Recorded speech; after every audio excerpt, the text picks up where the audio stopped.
ನಮಸ್ಕಾರ ಸ್ನೇಹಿತರೆ, ನಾನು ನಿಮ್ಮ ಮಲ್ಲು ಮುರುಗೋಡ್. ಶಿಕ್ಷಣ ಸಚಿವರಿಂದ ಒಂದು ಗುಡ್ ನ್ಯೂಸ್ ಸಿಕ್ಕಿದೆ. ಎಲ್ಲ ಶಿಕ್ಷಕ ಆಕಾಂಕ್ಷಿಗಳಿಗೆ ಅತಿ ಶೀಘ್ರದಲ್ಲಿ 13,000 ಶಿಕ್ಷಕರ ನೇಮಕಾತಿಯನ್ನು ಮಾಡಿಕೊಳ್ತೀವಿ.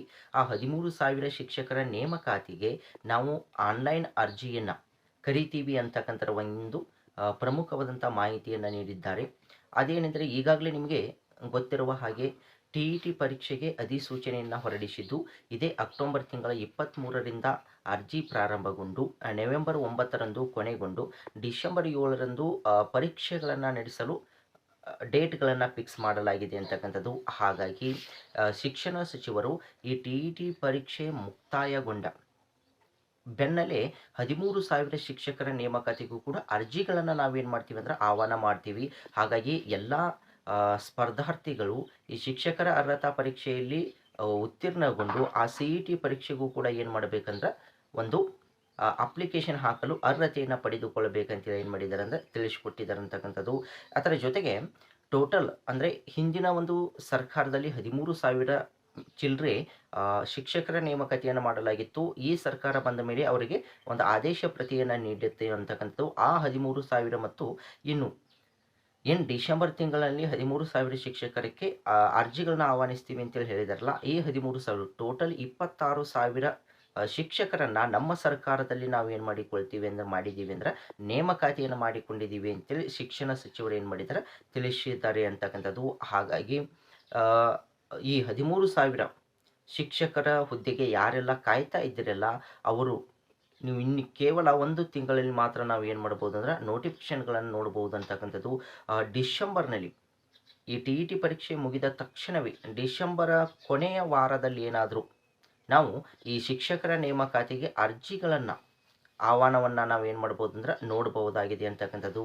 ಹಾಗಾಗಿ ಯಾವುದೇ ರೀತಿಯಾದಂಥ ಅಡೆತಡೆಗಳಿಲ್ಲ. ಒಳ ಮೀಸಲಾತಿಯು ಕೂಡ ಮುಕ್ತಾಯಗೊಂಡು ಜಾರಿಗೊಂಡಿದೆ.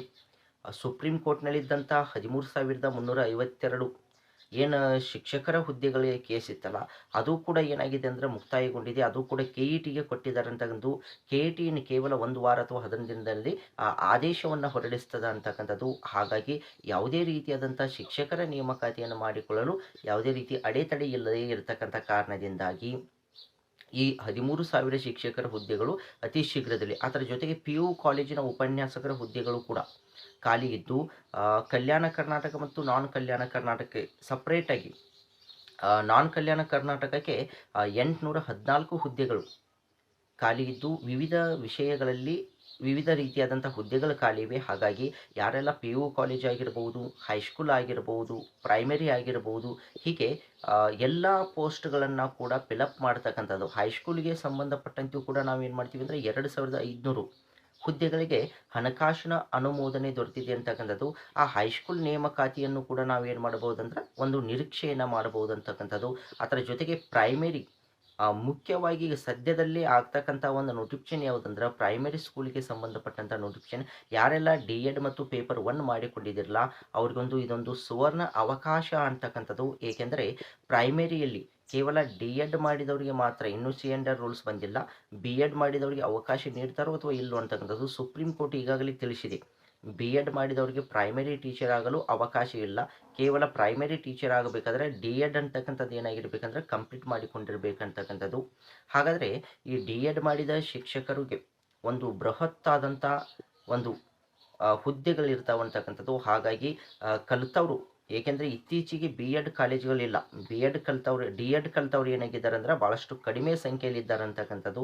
ಹಾಗಾಗಿ BEd ಕಲಿತಂಥ ಸಂಖ್ಯೆ ಜಾಸ್ತಿ ಇದೆ ಅಂತಕ್ಕಂಥದ್ದು. ಹಾಗಾಗಿ ಯಾರಲ್ಲಿ DEd ಮುಗಿಸ್ಕೊಂಡಿದ್ದಾರಲ್ಲ, ಅದರ ಜೊತೆಗೆ ಪೇಪರ್ 1 ಪಾಸ್ ಆಗಿದ್ದಾರಲ್ಲ, ಅವ್ರಿಗೊಂದು ದೊಡ್ಡ ಸುವರ್ಣ ಅವಕಾಶ ಏನಾಗ್ತದೆ ಅಂದರೆ ಕಲ್ಪಿಸಿ ಕೊಡಲಾಗಿದೆ ಅಂತಕ್ಕಂಥದ್ದು. ಹಾಗಾಗಿ ಅವರು ಕೇವಲ ಒಂದು ಸ್ವಲ್ಪ ಏನಾದರೂ ಎಫರ್ಟ್ ಹಾಕಿದರೆ ಪ್ರೈಮರಿ ಸ್ಕೂಲ್ ಟೀಚರ್ ಆಗುವುದು ಖಚಿತವಾಗಿದೆ ಅಂತಕ್ಕಂಥದ್ದು. ಹಾಗಾಗಿ ಎಲ್ಲ ಆಕಾಂಕ್ಷಿಗಳು ಕೂಡ ಇವತ್ತಿನಿಂದಲೇ ನೀವೇನು ಮಾಡಬೇಕಂದ್ರೆ ನಿಮ್ಮ ಓದನ್ನು ಮಾಡಬೇಕಾಗ್ತದ. ಹಾಗಾಗಿ ಎಲ್ಲರಿಗೂ ಕೂಡ ಇದೊಂದಿಷ್ಟು ಶಿಕ್ಷಣ ಸಚಿವರು ನೀಡಿದಂಥ ಮಾಹಿತಿಯಾಗಿತ್ತು.